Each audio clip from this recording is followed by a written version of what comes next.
अब हामी हिजोको कन्टिन्यू गरौँ आज केही प्रब्लमहरु डिस्कसन गरिरहेको थियौँ हामीले जस्तै फोटो इलेक्ट्रिक इफेक्टको हिजोको लास्ट क्वेशन है एउटा सरफेसको वर्क फंक्सन ओमेगा नट थियो wavelength lambda को photon incident हुँदा stopping potential required was 3 volts on the same surface त्यसो भए वर्क फंक्सन यो चाहिँ भयो photon को wavelength is made double then the stopping potential required was 1 volt calculate threshold wavelength of the surface हाम्रो अप्सनहरु थियो 1 lambda 2 lambda 3 lambda र 4 lambda अब एन्ट्रान्स एक्जाममा नि यतिको दुईटा रिलेसन मिक्स गर्ने सम्म चाहिँ सोधेको छ सो व्हाट टु डु एउटा यो सबभन्दा पहिला नि अप्सनलाई हामी विदाउट सल्भ कुनै म्याथमेटिकल सोलुसन नगरिकन एउटा या दुईटा अप्सन हटाउन सक्यो भने अलिकति लोड हल्का हुन्छ हामीले हिजो लेखेको रिलेसन के थियो फोटो इलेक्ट्रिक इफेक्टको लागि फ्रिक्वेन्सी चाहिँ ग्रेटर देन थ्रेशोल्ड फ्रिक्वेन्सी हुनु पर्यो अनि वेभलेन्थ चाहिँ लेस देन थ्रेशोल्ड वेभलेन्थ हुनु पर्यो for photoelectric emission with certain kinetic energy है यहाँ हामीले इक्वल पनि लेखेको थियो नि त्यो इक्वल चाहिँ के को लागि थियो जस्ट इमिशन को लागि त्यो बेला काइनेटिक एनर्जी 0 हो तर अब क्वेशन सोचौं त यो 0 काइनेटिक एनर्जी वाला केस भयो होइन किनभने स्टप गर्नलाई पोटेन्शियल चाहिएको छ यसको मतलब इलेक्ट्रोन इमिशन भएको छ विथ सर्टेन काइनेटिक एनर्जी त्यो भएर 0 काइनेटिक एनर्जी वाला केस त्यो इक्वल वाला चाहिँ हामीले यहाँ दिएको छ हैन अब एउटा कुरा थ्रेशोल्ड वेभलेन्थ ल्याम्डा नट निकाल्नु छ दुईटा अप्सन चाहिँ हामी सिधै आउट गर्न सक्छौं कुन कुन चाहिँ आउट हुन्छ होला ए र बी या सी र डी एकपटक सोचौं त यसको लागि हाम्रो कन्डिसनले के भन्छ भन्दा जहिले पनि थ्रेशोल्ड वेभलेन्थ चाहिँ ल्याम्डा नट चाहिँ फोटोन को वेभलेन्थ भन्दा बढी नै हुनु पर्छ त्यसो भए त कुरो खुल्यो है फोटोन को वेभलेन्थ 1 ल्याम्डा र 2 ल्याम्डा छ हो नि फोटोन को वेभलेन्थ भन्दा थ्रेशोल्ड वेभलेन्थ सधैं बढी हुनु पर्छ त फोटोन को 1 ल्याम्डा र 2 ल्याम्डा भन्दा सधैं बढी हुनु पर्छ त 1 ल्याम्डा र 2 ल्याम्डा भन्दा बढी भनेको either can be this or this so A र बी त सिधै आउट गर्न सक्छ है ल यो दुईटा चाहिँ उडाइदिएको थियो अब सी कि डी भन्नको लागि चाहिँ हामीले के इक्वेसन बनाएर अगाडि बढौं फर्स्ट केसको लागि ल फोटोन को एनर्जी जुन hc/λ छ त्यो भनेको त work function plus kinetic energy हुन्छ तर हामीसँग काइनेटिक एनर्जी छैन स्टपिङ पोटेन्शियल छ त स्टपिङ बाट काइनेटिक बनाउने तरिका थाहा छँदैछ kinetic energy is actually EVS हुन्छ E इलेक्ट्रोनिक चार्ज भयो स्टपिङ पोटेन्शियल अहिले 3 हुन्छ त्यसैले फर्स्ट केसको kinetic energy you can write 3E है त first case the kinetic energy is 3E suppose this is our equation 1 अब सिमिलरली सेकेन्ड केसको लागि hc/2 ल्याम्डा भनेको छ hc/2 lambda equal to omega naught plus यस्तै गरेर vs को ठाउँमा 1 होल्ड गर्यो भने 1e हुने भयो अर्थात् E भयो This is equation number 2.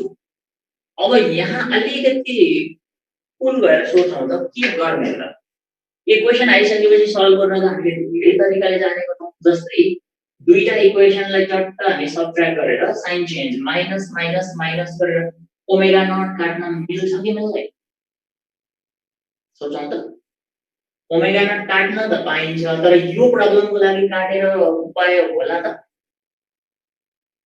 हुँदैन किन हुँदैन भने हामीलाई चाहिएको जुन ल्याम्डा नट छ नि त्यो ल्याम्डा नट त ओमेगा नट भित्र हुन्छ hc/λ नट त ल्याम्डा नट निकाल्नु छ त्यसैले ओमेगा नटलाई जोगाएर राख है इक्वेसन देखेपछि सर्ट यो काटेर फाल्यो भने निकाल्नै के त चाहिएको कुरा पहिले फालियो त निकाल्नु है अर्को तरिका यो इक्वेसनलाई मैले 2 ले मल्टिप्लाई गर्ने थ्रु आउट भने यो 2 तलको 2 र माथिको 2 क्यान्सल भएर hc/λ यहाँ पनि हुन्छ अनि सबट्र्याक्सन गरेर यो hc/λ वाला पार्ट बनाउन पाइएला कि नपाइएला पाइएला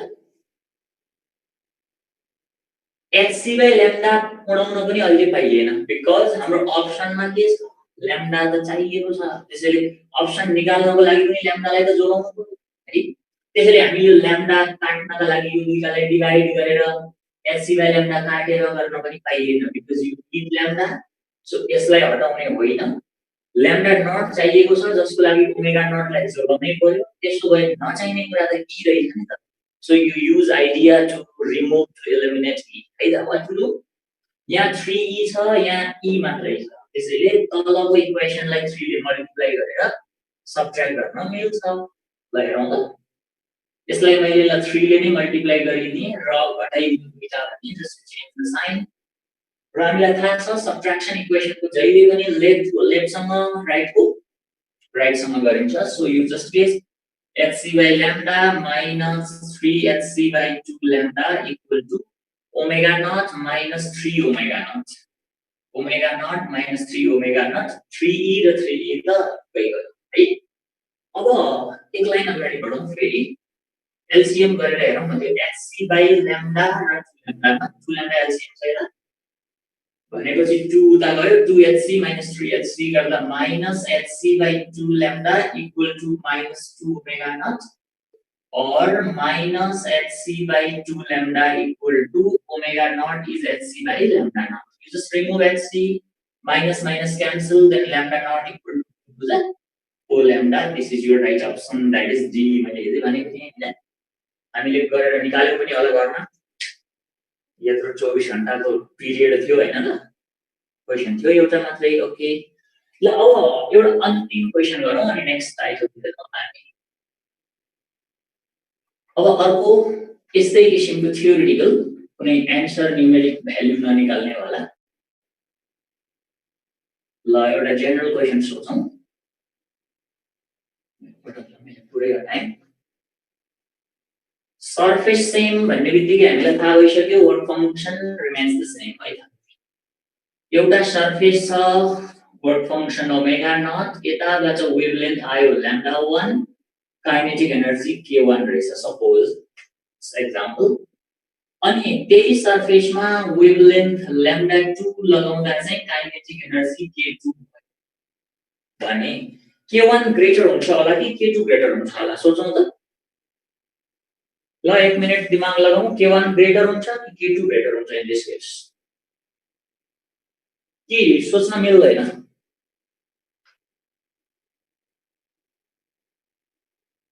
के हुन्छ होला? k1 ग्रेटर, k2 ग्रेटर, अथवा सल्भ गर्न सकिँदैन, के हुन सक्छ यो अवस्थामा?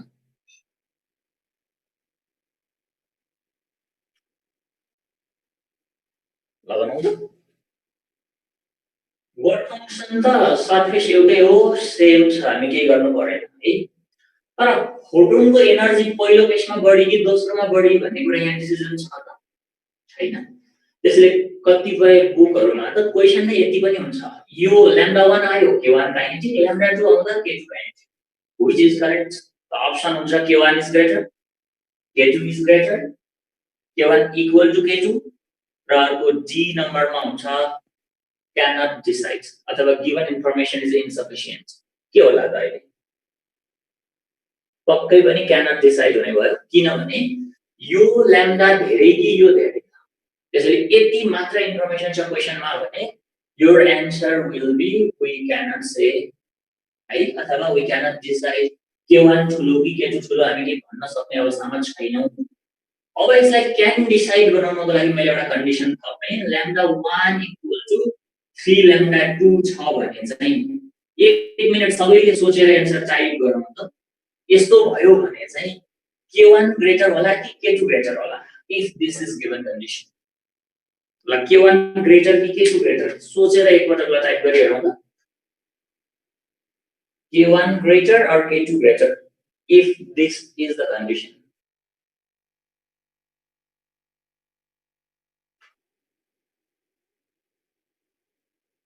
ल हेरौँ त, k1 ग्रेटर कि k2 greater if lambda 1 is equal to 3 lambda 2 greater।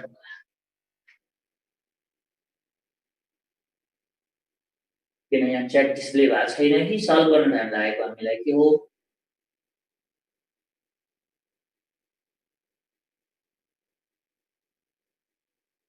Sir हजुरको म च्याट डिस्प्ले नभएको अहिले म गर्दिन हजुरले उता को-होस्ट नबनाएको हो ए ल ठिकै छ त्यसो भए ओके नो प्रब्लम अब यो अवस्थामा चाहिँ के हुन्छ भने नि ल्याम्डा 1 ठुलो कि ल्याम्डा 2 ठुलो भन्ने कुरा हामीले यहाँ रिजल्ट दिइसक्यौं ल्याम्डा 2 को 3 टाइम्स ल्याम्डा 1 हुन्छ भनेपछि ल्याम्डा 1 चाहिँ लार्जर भयो त्यसो भए हामी एकपटक फेरि सोचौं फोटोनको एनर्जी भनेको त hc / ल्याम्डा हुन्छ त ल्याम्डा बढी भयो भने एनर्जी कम हुन्छ है ल्याम्डा 2 भन्दा ल्याम्डा 1 ठुलो छ भनेपछि यहाँ फोटोनको के भयो त ल्याम्डा बढी हुँदा एनर्जी कम हुन्छ ल्याम्डा 2 भन्दा ल्याम्डा 1 ठुलो त्यसैले यहाँको एनर्जी फोटोनको एनर्जी कम छ त फोटोनको एनर्जी कम छ भने हाम्रो काइनेटिक एनर्जी पनि के भयो त कम भयो अब काइनेटिक एनर्जी कम छ भन्ने रिजल्ट त आइहाल्यो k1 is less than k2 यहाँसम्म त पुग्यो कुनै कुनै क्वेशनहरुमा यसरी पनि अप्सन दिएको हुन सक्छ अब हामी यसलाई फर्दर सोचौं न अलिकति डेप्थमा पनि अप्सन दिएको हुन सक्छ under this condition what is correct भनेर k1 equal to k2 option b मा दियो k1 equal to k2 by 3 option c मा दियो k1 equal to 3k2 and next one k1 is less than k2 by 3 यो किसिमले option दियो भने how to reach to the result यसका लागि अब सोचौं त ल्याम्डा 2 भन्दा ल्याम्डा 1 ठुलो भएकोले फोटोनको एनर्जी कम हुँदा काइनेटिक एनर्जी कम भयो k1 is less मा त हामी पुग्यौं है अब k1 लेस भन्ने बित्तिकै अप्सन ए त बाटो लागिहाल्यो इट इज रङ सिधै k1 लेस भन्ने बित्तिकै k2 को 3 टाइम्स त हुनै सक्दैन है k2 को 1/3 k1 हुन्छ भने ओके इट इज लेस र त्यो भन्दा पनि कम हुन्छ भने पनि इट इज लेस है त्यसैले चान्स b को र d को देखिन्छ अहिले अब एक लाइन अगाडि बढौं हामी फेरि आइन्स्टाइन इक्वेसन नै लगाउनु पर्यो hc by first case को जुन lambda 1 छ this equal to work function plus what next kinetic energy k1 अब lambda 1 को रिप्लेस मा 3 lambda 2 गर्न पाइने भयो hc by 3 lambda 2 equal to omega naught plus k1 it is our first case similarly for the second condition hc by lambda 2 equal to omega naught plus k2 this is number 2 okay equation पाएपछि अब हामीसँग धेरै option छ जताबाट solve गर्ने के गर्दा better होला त यो hc / lambda 2 अलिकति ठुलो फ्याक्टर पनि छ अघिको जस्तो अप्सनमा lambda ल्याउनु छैन पनि है k1 र k2 को relation in terms of omega ल्याउन सक्यो भने भइहाल्यो so better to remove this hc / lambda 2 by dividing them अथवा यसलाई 3 ले मल्टिप्लाई गर्यो भने 3 काटिन्छ hc / lambda 2 अनि उडाइदिए पनि हुन्छ ओके जसरी गरे पनि हुन्छ तर एक्लाइन जाउँ त ठुलो फ्याक्टरलाई नै थाल्ला हामीले तपाईको चाहिँ भन्दा सो जस्ट डिवाइड गरौँ इक्वेसन 1 लाई ठुले है त हामी अब simply the process dividing equation 1 by equation 2 ल यसो गर्यौं भने hc / lambda 2 त मुड्यो हैन 1/3 equal to omega naught plus k1 upon omega naught plus k2 हुन्छ अब क्रस मल्टिप्लाई गरौँ केसँग equal to omega naught plus k2 हुन्छ लास्टमा k1 र k2 को रिलेसन निकाल्ने हो नि so k1 equal to some times k2 yeah k2 equal to some factor times k1 बनाउन सकिन्छ ओके देन अब हामी के गर्न सक्छौं त 3k1 equal to k2 minus यसमा यो उता गएर घट्यो भने -2 omega naught भयो therefore your k1 is equal to k2 by 3 minus 2 by 3 omega naught now you can decide okay के रहेछ त k1 बराबर k2 by 3 भएको भएको बी राइट हुन्थ्यो त हैन तर k2 by 3 मा केही कुरा घटाएपछि k1 आएको छ अपने त k2 by 3 भन्दा पनि k1 सानो भएन त त्यसैले k2 by 3 भन्दा पनि सानो is the k1 k1 is the kinetic energy for the first case ल अब यति इन्ड्युस भइसकेपछि अब बाँकी चाहिँ के आयो अप्सन डी लेखिरहेको छ ठीक छ अब बाँकी प्र्याक्टिस आफूले जति गरे पनि हुन्छ थ्योरिटिकल नलेज हामीलाई चाहिने चाहिँ यति भयो भने पुग्छ फोटो इलेक्ट्रिकसँग रिलेटेड सबै क्वेशन्सहरुको लागि र अब एकपल्ट क्वेशन आफूसँग भएको प्र्याक्टिस पनि गरौँ केही प्रब्लम भयो भने भेटघाट हाम्रो बाँकी नै छ, फेरि पनि इन्ट्रेक्सन गर्न सकिन्छ। अब हामी अर्को एउटा एकदमै इम्पोर्टेन्ट टपिक सुरु गरौँ। हाम्रो डी ब्रोग्ली वेभ क्लास 2 को लागि मेनली सर्ट क्वेसन धेरै सोधेको छ। सर्ट क्वेसन भन्ने नै कन्सेप्चुअल क्वेसन, इन्ट्रान्सको लागि त धेरै इम्पोर्टेन्ट भयो।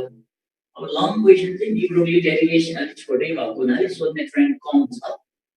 के छ त यसको लागि ल डी ब्रोग्ली वेभ अथवा ड्युअल नेचर अफ म्याटर, यसको बारेमा सुरु गरौँ अब। डी ब्रोग्ली वेभ भनेको कस्तो वेभ हो है? हामीले पढ्ने धेरै खालको वेभहरू भन्दा फरक छ यो चाहिँ। के छ त यसको मेन कन्सेप्ट भनेको? खट्ट सुन्दा त पुरा यस्तो पनि हुन्छ र जस्तो लाग्छ। यसले भनेको के हो भने नि हामी मास भएको सबै चीजहरूलाई पार्टिकल भन्छौँ हैन? हामी पार्टिकल हो। मेकानिक्समा डिल गरेका हरेक अब्जेक्टहरू consider a body of mass m भन्ने बित्तिकै मास डिफाइन छ and that is a particle. यसमा कुनै डाउट भएन। अब पार्टिकल छ र त्यो पार्टिकल मुभिङ छ भने नि त्यसमा वेभ मोसन एसोसिएट हुन्छ अरे के। Every moving particle is associated with wave भनेको हामी घरबाट कलेज जाँदा बाटोमा मुभिङ, त त्यो बेला हाम्रो बडीमा वेभ मोसन एसोसिएटेड हुन्छ अरे। कलेजबाट घर जाँदा पनि मुभिङ, अथवा हरेक मास भएको चिज हामी पार्टिकल मुभिङ भएको अवस्थामा चाहिँ उसमा एउटा वेभ मोसन एसोसिएट हुन्छ भनेर डी ब्रोग्लीले हाइपोथेसिस ल्यायो। डी ब्रोग्ली हाइपोथेसिस त्यो मुभिङ पार्टिकलसँग एसोसिएटेड वेभलाई हामी डी ब्रोग्ली वेभ भन्छौँ अथवा म्याटर वेभ पनि भन्छौँ। डी ब्रोग्ली वेभलाई हामी अर्को भाषामा म्याटर वेभ अथवा पार्टिकल वेभ भन्ने गरिन्छ र करेस्पोन्डिङ एसोसिएटेड वेभलेन्थलाई चाहिँ डी ब्रोग्ली वेभलेन्थ अथवा म्याटर वेभलेन्थ अथवा पार्टिकल वेभलेन्थ भनिन्छ। वेभलेन्थ भनेको हाम्रो फिजिकल क्वान्टिटी हो, लेन्थ भन्ने बित्तिकै डिस्टेन्स हुन्छ। यो के हो, कति हुन्छ त? जस्तै हाम्रै पनि वेभलेन्थ निकालौँ न त हैन? फर्मुला पाएपछि सर्टेन स्पिडले कुदाउँला कति वेभ लेन्थ एसोसिएट छ हाम्रो बडीमा, एउटा त्यो कुरा सम्झौँ। र यसले भन्न खोजेको मेन थीम भनेको चाहिँ एभ्री मुभिङ पार्टिकल, सिम्पली यसको definition every moving particle is associated with wave. Every moving particle is associated with wave भन्छ। अब यहाँ पनि क्वेशन धेरै छ, पार्टिकल चाहिँ कस्तो हुनुपर्छ? सानो, ठुलो, चार्ज, अनचार्ज, कस्तो पार्टिकलले चाहिँ यो वेभ मोसन कन्टेन गर्छ? सानोले मात्रै, ठुलोले मात्रै कि सबैले जस्तोले पनि? अल आयो एन्सर, एलिना बराजुली। ओके, एक्चुअली के हुन्छ भने नि एभ्री मुभिङ पार्टिकल भने चाहिँ सक्यो क्या। पार्टिकलको कुनै कन्डिसन हुँदैन। पार्टिकल भनेको त्यो सानो भए पनि ठुलो भए पनि, I mean micro, macro, charge, uncharge, जेसुकै होस् उसको बडीमा मास हुनु पर्यो जसलाई हामी पार्टिकल भनिहाल्छौँ। र मुभिङ पार्टिकल छ भने त्यसमा वेभ एसोसिएटेड हुन्छ है। फिजिक्सको सबै लहरुको केही न केही रेस्ट्रिक्सन हुन्छ। This is for only this. यो ल चाहिँ ग्यासको लागि मात्रै है, अथवा यो चाहिँ माइक्रो पार्टिकलको लागि मात्रै भन्ने पनि केही हुन्छ। तर this is open to all. For example हामीले एउटा हाइजेनबर्ग अनसर्टेनिटी प्रिन्सिपल पढेको छौँ, मजाले थाहा छ। That principle is not for us, हाम्रो लागि होइन। That is only for micro particle. Quantum मेकानिक्सको लागि हो, त्यो सानो पार्टिकलहरुको लागि मात्रै हो Heisenberg uncertainty principle. But this de Broglie wave is associated to any size of particle. For example, हाम्रो पार्टिकल माइक्रो भए पनि हुन्छ, पार्टिकल म्याक्रो भए पनि हुन्छ, हाम्रो पार्टिकल चार्ज भए पनि हुन्छ, पार्टिकल अनचार्ज भए पनि हुन्छ। तर के चाहिँ हुनु पर्यो? मुभिङ चाहिँ हुनु पर्यो, उसमा केही न केही मोसन चाहिँ हुनु पर्यो है त। माइक्रो, म्याक्रो, चार्ज, अनचार्ज जस्तो सुकै पार्टिकल पनि यदि मुभिङ छ भने उसमा वेभ मोसन एसोसिएट हुन्छ रे है। र हामीले जानेकै कुरा त छ, त्यो एसोसिएटेड वेभलेन्थ ल्याम्डा निकाल्ने फर्मुला चाहिँ के छ? h/p अथवा h/mv भन्छौँ है। अब वास्तवमा किन त डेली लाइफमा वेभ मोसन किन नदेखिएको त? जस्तै यो मार्कर मैले यहाँ फाले, सिधै गयो सिधै आयो खै त मुभिङ बाइ वेभ मोसन हुन पर्ने बाटोमा बाइकमा निकै छिटो कुद्दा 80 किलोमिटर पर आवर कुद्दा उडिँदाखेरि पनि सिधै नै कुद्छ त सरकारले बनाइदिएको बाटो पनि सिधै छ त moving particles was the wave motion भने त खोइ त यस्तो वेभी नेचर त त्यहाँ छैन what is the reason behind this too small to feel large mass actually के हुन्छ भने नि यहाँ हेरौँ त वेभ मोसन फिल गर्ने एउटा शर्त चाहिन्छ एउटा कन्डिसन चाहिन्छ हामी बायोलोजीको हिसाबमा पनि बुझ्न सक्छौँ कुनै पनि एउटा पेन फिल गर्नु पर्यो भनेदेखि त्यो एउटा हाम्रो सेन्सेसनको लिमिटमा पर्नु पर्यो नि त्यो हाम्रो कुन रेन्जसम्मको चाहिँ सेन्सेसन फिल हुन्छ त्यो लिमिटभन्दा कम या बढी भयो भने फिल हुँदैन यहाँ पनि के हुनुपर्छ अरे भने एसोसिएटेड वेभलेन्थ जति छ त्यो वेभलेन्थ चाहिँ त्यो मुभिङ अब्जेक्टको डाइमेन्सन अथवा साइजसँग मिल्यो भने मात्रै वेभ मोसन फिल गर्न सकिन्छ अब कति चाहिँ एसोसिएटेड हुन्छ त एउटा सानो एक्जाम्पल छतमा चढेर ढुङ्गा फालेर हेरौँ ढुङ्गा सिधै नै गएको देखिन्छ खै त मुभिङ ढुङ्गा सोच द वेभ मोसन पटक्कै देखिँदैन किन देखिँदैन भन्दा associated wavelength to this stone कति हुन्छ होला त एउटा सबै सक्ने सानो एउटा दाजाबाट हामी हेरौँ त फर एक्जाम्पल ल्याम्डाको फर्मुला त एस बाई एमडी छ एउटा ढुङ्गा फालौँ न सानो सानो होइन ल ढुङ्गा चाहिँ 6.62 केजी को फालौँ किन यस्तो अप्ठ्यारो केजी लेखेको भनेर अहिले एचसम्म काट्नलाई मजा आउँछ नि त होइन किन त्यो डेसिमलको तनाव लिनु 6.5 केजी लगभगको ढुङ्गा यस रुपियाँ नो प्रब्लम है र ढुङ्गा कि ठुलै भयो भन्दा भन्दै यसको स्पिड धेरै नराखौँ न 1 मिटर पर सेकेन्डले चाहिँ खाली हाम्रो डेली लाइफको गतिविधि यस्तै यस्तै नै हुन्छ नि हैन अब यहाँनिर एसोसिएटेड ल्याम्डा क्याल्कुलेट गर्न प्रयास गरौँ न h भनेको त 6.62 into 10 to the power minus 34 भइहाल्यो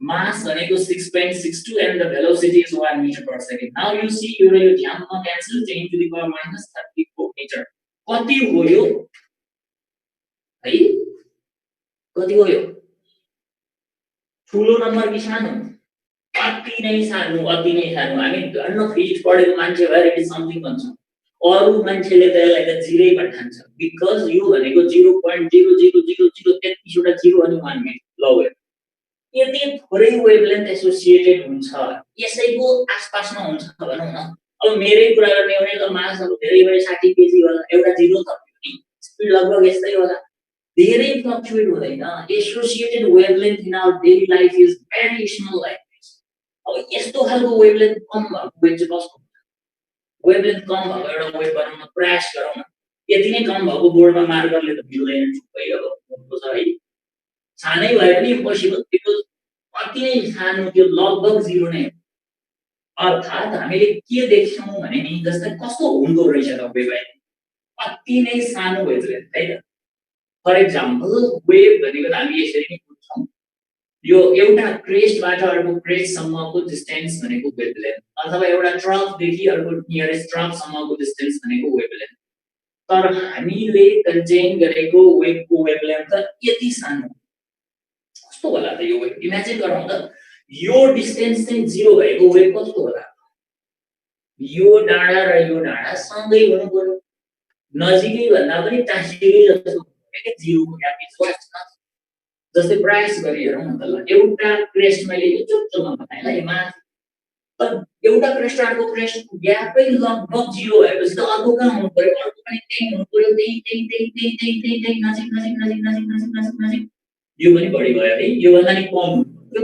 भन्नाले हामीले कस्तो देख्यौँ आखिर सिधै देख्यौँ वेभलेन्थ साह्रै कम भयो भने त स्ट्रेट जस्तै देखेको रहेछ त्यही भएर हामीले डेली लाइफमा चाहिँ वेभ नोटिस नगरेको कारण चाहिँ एसोसिएटेड वेभलेन्थ एकदमै कम भयो कसको चाहिँ देखिन्छ त यो त अति नै सानो हो नि त कसको देखियो त अथवा यो पढेर के पायो त फिजिक्सले यो संसारले के पायो भन्दा ठुला आविष्कारहरू भएका छन् डी ब्रोग्ली वेभलेन्थको एप्लिकेसन गरेर हामीले सुनेको होला electron microscope that electron microscope is based on the principle of de Broglie wave moving particle को wavelength हुन्छ नि त्यो wavelength चाहिँ resolution को लागि प्रयोग गरिएको छ जति resolution राम्रो भयो उति इमेजमा क्ल्यारिटी आउँछ सफा देखिन्छ electron microscope is based on this principle अनि कसको चाहिँ de Broglie wavelength मेजरेबल रेन्जमा आछ त हामीले जानेको हामीले नापेको लेन्थहरु भनेको त बेसिकली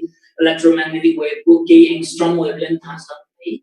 अब यो त एङ्स्ट्रम टर्ममा लेख्दा पनि धेरै नै सानो भइरहेछ, सो यो त डिटेक्ट गर्नै नसकिने चिज हो। तर हामी कुनै एलिमेन्ट्री पार्टिकलहरुतिर जाउँ न त, सानो पार्टिकल इलेक्ट्रोन प्रोटोन यिनीहरुको लागि त डी ब्रोग्ली वेभलेन्थ नोटिसेबल आइदिन्छ। फर एक्जाम्पल एउटा इलेक्ट्रोनको प्रब्लम हामी हेरौँ त, इलेक्ट्रोनको मास त हामीलाई थाहा छ। फर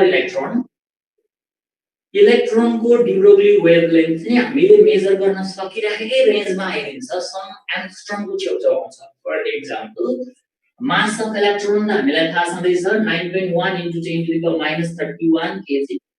अब लगभग 9.1 त चेनै भन्दिउँ न, के खासै फरक पर्दैन। एउटा जिरो हटाइदियो भने 10⁻30 kg नै गरौँ, no problem. Velocity of electron, इलेक्ट्रोनको भेलोसिटी, अब हामी कुनै सर्टेन भोल्टेज लगाएर दौडाउन सकिन्छ 100 मिटर पर सेकेन्ड या समथिङ के। अब यहाँबाट हामीले क्याल्कुलेट गर्ने हो ल्याम्डा भने कति आउने भयो त, h/mv छ। h भनेको त 6.62 × 10⁻34, मास भनेको 10⁻30। अब भेलोसिटी, भेलोसिटी अफ इलेक्ट्रोन भनेको हाम्रो एटमको बाहिर अर्बिटमा घुम्दाको भेलोसिटी फोर्स मोडलमा पढाएको छ नि, कति हुन्छ भनौँ त, लगभग कति भन्दा c/137 z/n भन्ने रिलेसन निकालेको थियो। c भनेको लाइटको स्पिड हो, 137 लाई लगभग 100 नै मान्यो भने c भनेको त 10⁸ हुन्छ। त्यसले 10⁶ मिटर पर सेकेन्ड जति चाहिँ हाइड्रोजनको फर्स्ट अर्बिटमा इलेक्ट्रोनको भेलोसिटीको अर्डर रहन्छ है। अब हामीले भेलोसिटी आवश्यकता अनुसार ल 100 metre per second 1000 metre per second check गर्यौं भने -30 गयो गर्दा -2 पनि यो यता पनि गयो भने त 1 एङ्स्ट्रमको रेन्जमा त्यो भन्दा सानो अर्डरमा पुग्यो नि। त्यो कारणले गर्दा यस्तो पार्टिकलहरुको चाहिँ डी ब्रोग्ली वेभलेन्थ नोटिस गर्न सकिन्छ। डेभिसन एन्ड जर्मर भन्ने एउटा एक्सपेरिमेन्ट भएको छ, इलेक्ट्रोनको डी ब्रोग्ली वेभ मेजर भएको छ, भ्याल्यु पनि क्याल्कुलेसन छ। त्यसैले अब हामी एक दुईवटा केही फ्याक्टहरु, सबै पार्टिकलले डी ब्रोग्ली वेभ शो गर्छ, तर यो फिल गर्नका लागि चाहिँ डी ब्रोग्ली वेभ फिल गर्नको लागि चाहिँ you remember lambda should be comparable to D है, it is the most important. इलेक्ट्रोनको एसोसिएटेड ल्याम्डा र इलेक्ट्रोनको साइज मिल्दोजुल्दो भइदियो नि। अघिको ढुङ्गाको त के थियो, 10⁻⁻ कतिको अर्डरमा थियो, त्यो h को अर्डरमा चाहिँ -30 अनि त्यो ढुङ्गाको साइज 10⁻30 मिटर हुनु पर्थ्यो, तर 6.5 केजी को ढुङ्गा, which is impossible। त्यो कारणले गर्दा ठुलो अब्जेक्टहरुको चाहिँ डी ब्रोग्ली वेभलेन्थ नोटिस गर्न नसक्यो। अब to feel this lambda should be comparable to D, D भनेको के हैन, simply it is the dimension of object, ठीक छ। डाइमेन्सन भनेको हामी अब्जेक्टको साइज भनेर बुझ्न सकिन्छ सिधा, simply lambda should be comparable to D, यो भयो। र थ्योरेटिकली डी ब्रोग्ली वेभ हुन्छ भन्ने कुरा त डी ब्रोग्लीले गर्यो सकिहाल्यो। र experimental verification, Davisson experimental verify, ब्याचलरमा पढ्नुपर्छ एक्सपेरिमेन्ट नै, हामी जस्तो नाममा चाहिँ सम्झेको छ अहिले। It is Davisson and Germer experiment छ एउटा यो नामको। योबाट इलेक्ट्रोनको डी ब्रोग्ली वेभलेन्थ नोटिस भएको छ। र यसको सबसे ठुलो अचिभमेन्ट भनेको electron microscope. Electron microscope is based on it.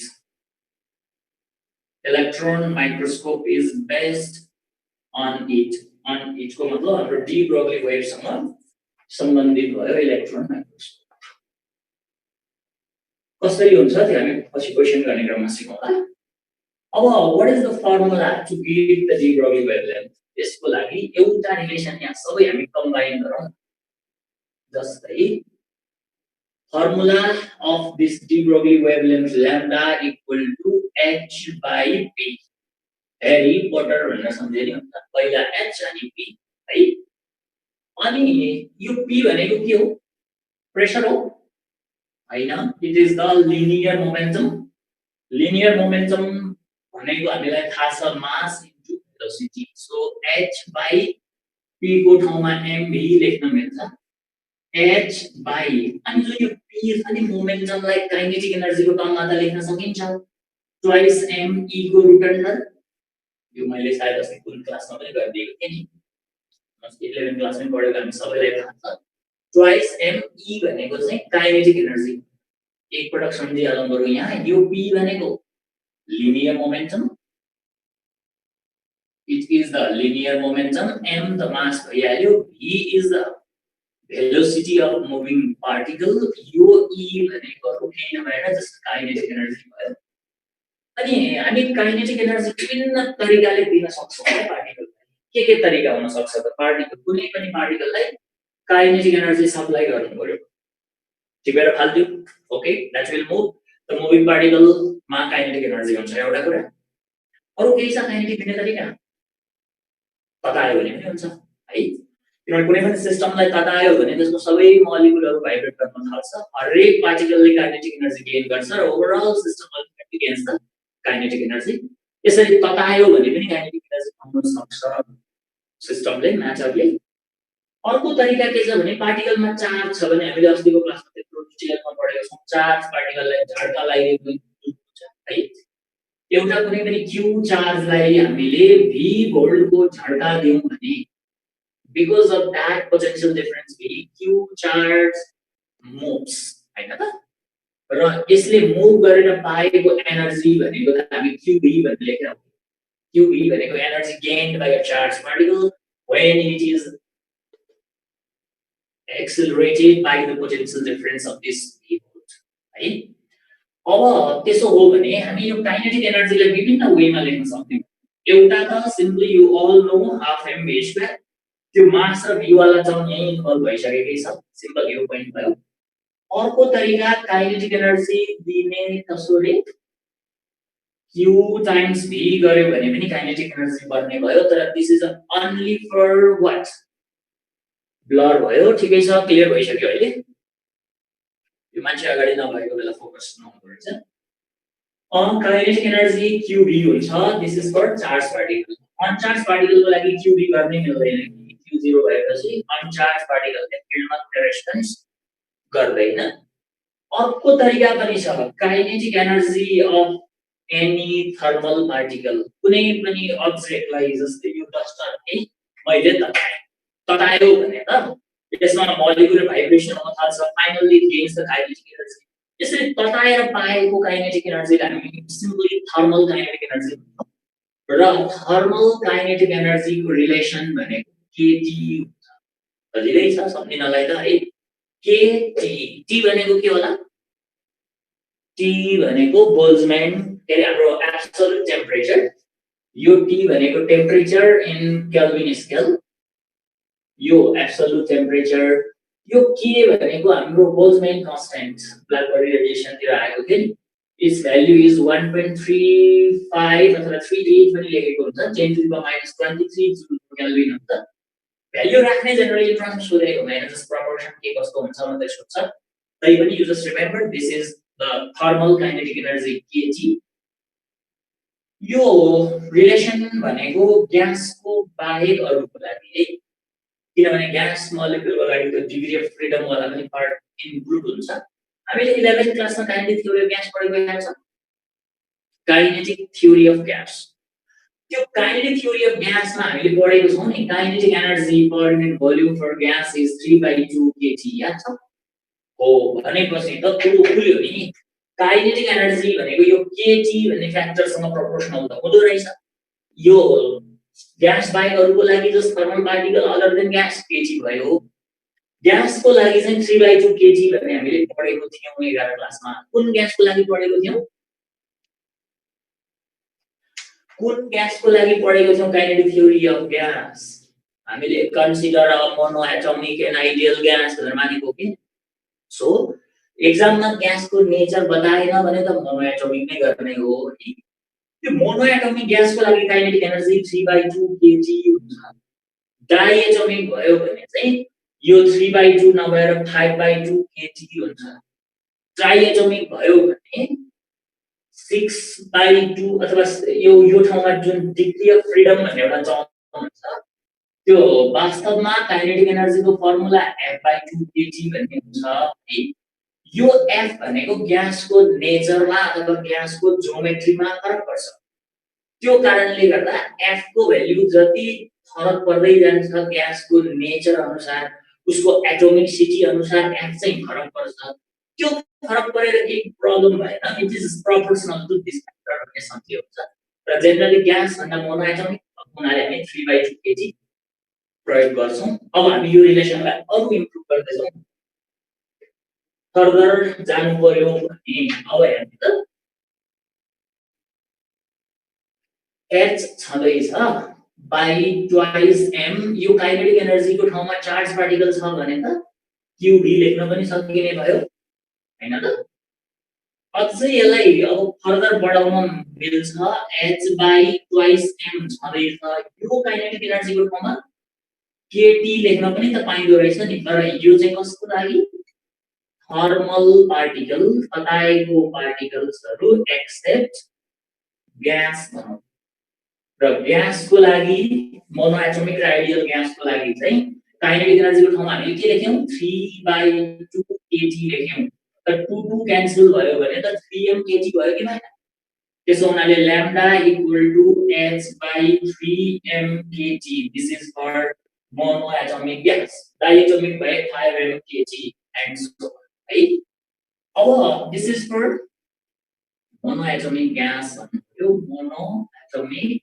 Gas ल अब यो डिब्रोगलीमा नि बेसिकली हामीले चलाउने खेलाउने फर्मुलाहरु यति नै हो अब यसमा अरु टपिक्सहरुबाट पनि क्वेशन चाहिँ कनेक्ट गर्न मिल्छ किनभने नि कुनै पनि मास m भएको अब्जेक्टमा भेलोसिटी v कुनै कारणवश आयो इलेक्ट्रिक फिल्डमा भेलोसिटी आउँछ है जस्तै कुनै पनि q चार्जलाई v वोल्ट लगायो भने would be against the kinetic energy half m v square हो त उसको भेलोसिटी v त यही हो नि त्यो v यहाँ पुट गर्न सकिन्छ म्याग्नेटिक फिल्डमा जुन हामीले अस्ति पनि गर्यौं हैन विभिन्न वेबाट फोर्स पाएर चाहिँ भेलोसिटी डेभलप भएको छ त्यसैले अरु टाइटलबाट भेलोसिटी जेनेरेट गरेर यहाँ पुट गरेको हुन्छ त्यसैले यो एकदमै भास्ट टपिक्स भन्न भनिन्छ हामीले ट्रान्सको क्वेशन ब्याङ्कहरु हेरिराख्नु होला एक्स-रे भन्ने च्याप्टरमा पनि डिब्रोगली वेभसँग रिलेटेड म्याटरहरु इन्क्लुड भइराखेको हुन्छ electronic motion around the orbit of an atom त्यहाँ पनि डिब्रोगली वेभलेन्थ इन्भल्भ भएको हुन्छ किनकि पार्टिकलमा काइनेटिक एनर्जी अथवा भेलोसिटी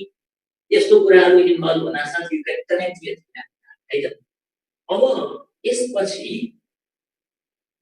हामी अलिकति केही डाटा सम्झिनु पनि पर्ने हुन्छ यसको लागि ट्रान्सलेसन मेनली किनभने क्याल्कुलेटर नपाइकन fact within a minute cover गर्नु छ त्यसको लागि यहाँ झुकिन सक्छ यो v र यो v फरक हो this is the potential difference applied to the charge q यो q भनेको चार्ज अफ दिस पार्टिकल भनेको m द मास भयो एक ठाउँमा m भनेको मास भयो ग्यासको लागि 3/2 kT वाला रिलेसन मैले तपाईलाई बताएको थिएँ ल अब एउटा सानो स्टेप गरौँ न त यहाँ प्लस 2 को सर्ट क्वेशन्सहरु त यहाँबाट छाम जरुर कभर भइहाल्छ फर एक्जाम्पल इलेक्ट्रोन हामीलाई थाहा छ प्रोटोन पनि थाहा छ मास त आकाश पातालको फरक छ हैन इलेक्ट्रोनको मास भन्दा प्रोटोन त 1840 गुना हेभी भनेको छ हामीले के हुन सक्छ इलेक्ट्रोन र प्रोटोनको मोमेन्टम इक्वल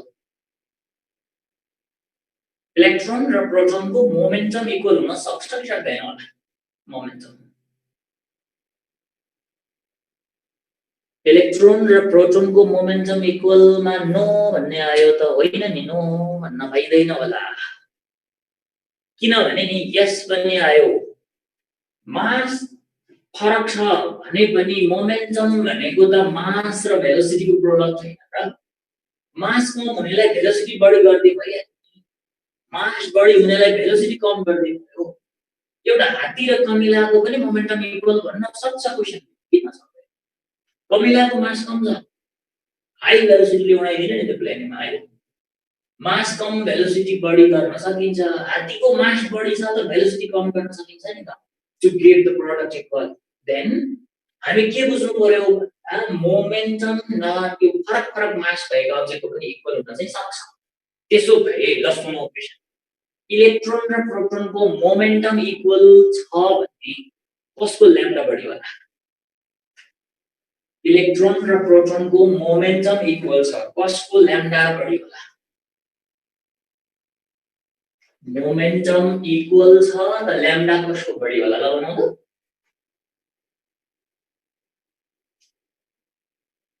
इक्वल आयो ओके राइट एक्चुअली के हुन्छ भने नि मोमेन्टम सेम छ भने नि यहाँ क्वेशनमा मोमेन्टम दिएको छ भने यो हेर्नु पर्यो भेलोसिटी दिएको छ यो रिलेसन हेर्नु पर्यो काइनेटिक दिएको छ यो हेर्नु पर्यो चार्ज पार्टिकलको सवाल छ सर्टेन भोल्टेज र एक्सेलरेटिङ छ भने यो हेर्नु पर्यो टेम्परेचर छ भने पछाडी गएको हेर्नु है अब अहिले दुईटैको मोमेन्टम सेम छ ल मोमेन्टम सेम छ भने त यो सेम भइगयो s लाई जन्मजात सेम इज अलरेडी अ कान्स्टेन्ट है सेम ल्याम्डा पनि के भयो सेम भयो त्यसैले रेशियो अफ द वेभलेन्थ भन्यो भने आन्सर के गर्ने त 1:1 अब अर्को क्वेशन इलेक्ट्रोन र प्रोटोन एउटै भेलोसिटीले मुभिङ छ भने चाहिँ कसको ल्याम्डा बढी होला जस्तै if electron and proton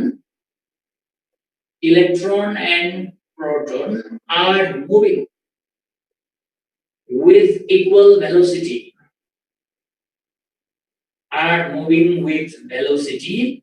whose lambda greater whose lambda greater in this case very simple electron proton पनि आयो हैन किन त्यस्तो भयो हेरौँ त दुवैको के छ भनेको मैले with equal velocity छ भने यो फर्मुलालाई फिगर आउट गरौँ न ल्याम्डा भनेको h by mv ठीक छ h दुवैको लागि यसै पनि सेम है अनि भेलोसिटी सेम क्वेशनले नै भनिसकेपछि त ल्याम्डा इन्भर्सली प्रोपोर्सनल टु मास त जसको मास कम छ उसको ल्याम्डा बढी भयो है त मास कम कसको त इलेक्ट्रोन र प्रोटोन स्योर इलेक्ट्रोनको त्यसैले मास कम भएकोले ल्याम्डा बढी हुन्छ lambda electron is greater than lambda proton ठीक छ अनि जस्तै हाम्रो डेली लाइफका हरेक गतिविधिहरुमा जिब्रोग्ली वेभलेन्थ बढ्छ कि घट्छ कि यस्तो क्वेशनहरु आइरहेको छ जस्तै मैले यो मार्करलाई यहाँबाट सरर टिपेर यसरी स्वाट माथि फाले के भयो त फिजिक्स बिहाइन्ड दिस एकपटक सोचौं त फाले माथि आउँछ तल है माथि जाँदा यसको भेलोसिटी बढ्दै जान्छ कि घट्दै जान्छ बढ्दै जान्छ कि घट्दै भेलोसिटी घट्दै जान्छ म्याक्सिमम हाइटमा पुगेर 0 हुन्छ अनि फेरि तल आउँदा भेलोसिटी एभ्री सेकेन्ड 9.8 मिटरले बढ्दै जान्छ त्यसोभए यो मार्कर माथि जाँदा के त डिब्रोग्ली वेभलेन्थ बढिरह्यो कि घटिरह्यो यो माथि गइरहँदाखेरि उसको मास त उही हो है मास उही छ h पनि सेम छ तर जति माथि जाँदैछ उति यसको भेलोसिटी क्रमशः घट्दैछ v घट्दैछ भने चाहिँ एसोसिएटेड ल्याम्डा चाहिँ बढ्दैछ भन्नु पर्यो म्याक्सिमम हाइटमा पुगेर रोकिएको बेलाको भेलोसिटी 0 छ नि त्यो बेला ल्याम्डा त बढ्दै गएर इन्फिनिटी नै भएछ रोकेको बेला भन्नु पर्यो 0 डिभाइड गर्दा c अब तल आउने क्रममा के हुन्छ होला ल भनौँ त तल आउने क्रममा त भेलोसिटी बढिरहन्छ एभ्री सेकेन्ड बढ्दै जान्छ because of that acceleration due to gravity है अब बढ्दै जान्छ भेलोसिटी भनेपछि ल्याम्डा चाहिँ घट्दै जान्छ यस्तो कुरा बुझ्नु कुनै पनि अब्जेक्ट युनिफर्म मोसनमा गइरहेको छ भने त्यो बेला एसोसिएटेड ल्याम्डा पनि कन्स्ट्यान्ट किनकि मास उही छ भेलोसिटी पनि युनिफर्म छ कन्स्ट्यान्ट छ यो पनि कन्स्ट्यान्ट छ भने त्यो अवस्थामा ल्याम्डा चेन्ज हुन्छ तर ड्राइभरले ब्रेक लगाइसकेको अवस्था हेर्ने हो ब्रेक लगाएर मानौ रिटार्डेसन भएर केही समय पछि रोकिदैछ भन्ने है अब ब्रेक लगाइसकेपछि त भेलोसिटी क्रमशः घट्दै जान्छ त्यो मतलब ल्याम्डा बढ्दै जान्छ बढ्दै फाइनाइट ल्याम्डा हुने बेलामा गाडी रोकिन्छ भन्ने अवस्था आयो किनभने v0 हुनु रोकिनु हो 0 ले डिभाइड गर्यो भने इन्फाइनाइट हुन्छ यस्ता गतिविधिहरु जति पनि डिल गर्न सक्यो यही बाजा अब एक दुईवटा सिम्बल हामीलाई भेरी फ्रिक्वेन्टली रिपिटेड क्वेशन्सहरु गराउन के प्रोटोन अनि हाम्रो अल्फा है इलेक्ट्रोन यिनीहरुसँग रिलेटेड एउटा क्वेशन हामी गरौँ हैन कति आन्सर आउँछ a proton and an alpha particle equation note गरौँ न त हामीलाई a proton and an alpha particle are accelerated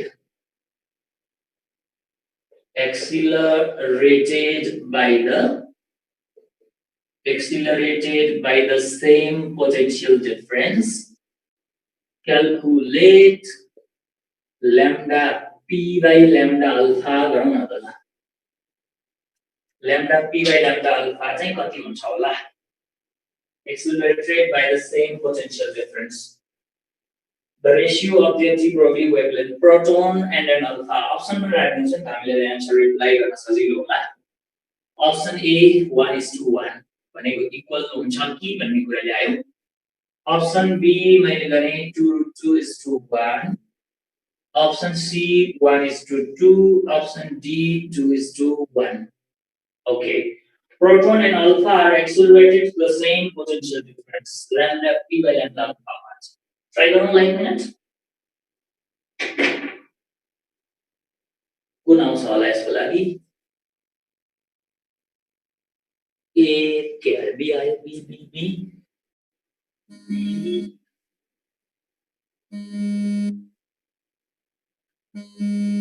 कति धेरै B आयो होला?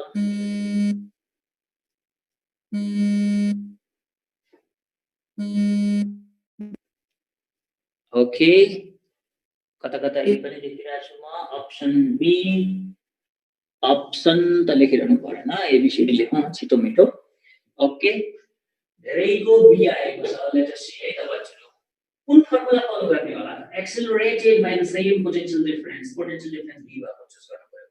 Voltage V युज गर्नु पर्यो. ल. अब यो फर्मुलालाई फलो गर्नु पर्ने तर के कुरा फरक छ यसमा हेरौँ है त ल. जस्तै लैम्डा बराबर h by twice m cube को रूट. अब प्रोटोन र अल्फा भनेको छ h त यसै पनि कांस्टेन्ट हो 2 कांस्टेन्ट भइगयो. प्रोटोन र अल्फाको मास फरक छ एन्ड चार्ज पनि फरक छ तर भोल्टेज एउटै पोटेन्शियल डिफरेन्सले एक्सेलरेट गरेको छ. सो यो मैले गोलो गरेको कुराहरु के भइदियो कांस्टेन्ट हैन त. अब यति कांस्टेन्ट भइसकेपछि हाम्रो बचेको कुरालाई के लेख्न सकिन्छ त lambda inversely proportional to root under m cube भयो. Then you just get lambda p by lambda alpha equal to कसको m cube माथि गर्ने त इन्भर्सली छ है. This is a number ल m cube भनेपछि इन्भर्सली हुँदाखेरि त माथि अल्फा लेख्नु पर्यो हैन. m alpha q alpha m p q p मैले धेरै पटक भनिसके. प्रोटोन को मासलाई m गरे भने अल्फा को मास 4m. प्रोटोन को चार्जलाई e मान्दा अल्फा को चाहिँ 2e हुन्छ. e गयो mm गयो √8:1 भनेको नै 2:1 हुन जान्छ. So this is your answer. ठीक छ.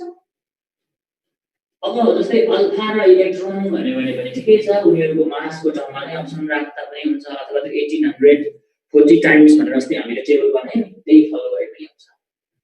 अनि कहिलेकाहीँ हामीले नि सिधै झ्यापै के भन्छौँ भन्दा एउटा इलेक्ट्रोनलाई 100 भोल्टले एक्सेलरेट गरेको छ. व्हाट इज लैम्डा भनेर पुरै सानो 0.1 this much भनेर दिएको हुन्छ. त्यस्तो अवस्थामा हामीले अलिकति अप्ठ्यारो अवस्था हुन सक्छ किनकि क्याल्कुलेटर पाइँदैन है. त्यसको लागि एउटा डाटा सम्झिनु पर्ला. बेटर त्यही हुन्छ. फर इलेक्ट्रोन हामी एक लाइन अगाडि बढाउँ त के भन्छौँ इलेक्ट्रोनको लागि चार्ज q भन्ने ठाउँमा हामी e लेख्छौँ. त्यसो भए जुन लैम्डा बराबर h by twice m e v को रुट भयो नि. अब अहिले हामी फुर्सदमा छौं नि मजासँगले ओके. यो फुर्सदमा भएको बेला नि इलेक्ट्रोनको मास इलेक्ट्रोनको चार्ज 2 यो तीनटै भ्यालु राखेर रुट अन्डर गरेर h लाई डिवाइड गरेर आएको भ्यालु पनि एउटा सिम्पल युनिटमा सम्झिदिए त पछि जति भोल्टेज भन्छ फटाफट v को भ्यालु त्यहाँ लगाइदिउँ त. टेन्सनै साथ है. ल यो फुर्सदको सजिलो भयो. दुई चार कुरा याद पनि गरौँ. लजिकली खोज्यौ भने बिर्सिदैन पनि. जस्तै कति आउँछ होला त्यहाँ अब हेरौँ है त. सबै क्वान्टिटी पुट गरेपछि हामी यहाँ पाउँदो रहेछौं 12.27 upon root under v angstrom. Angstrom है युनिट.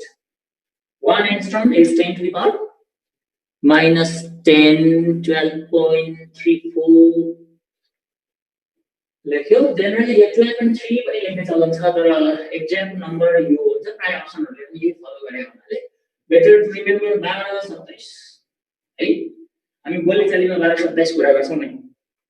कोही मान्छे अलि प्याट गफ गर्छ भने आ त्यो 12-27 गफ गर्छ भन्ने चलन छ नि हैन.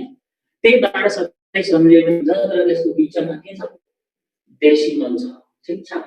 अब इलेक्ट्रोनको लागि यति भयो भने नि हामी प्रोटोनको लागि पनि सोच्न सक्छौं. This is all about electron. अब त कति आनन्द भयो. अघि मैले इलेक्ट्रोनलाई एक्सेलरेट गरेको के हुन्थ्यो? e को ठाउँमा 100 हुन्थ्यो. 100 को रुट अन्डर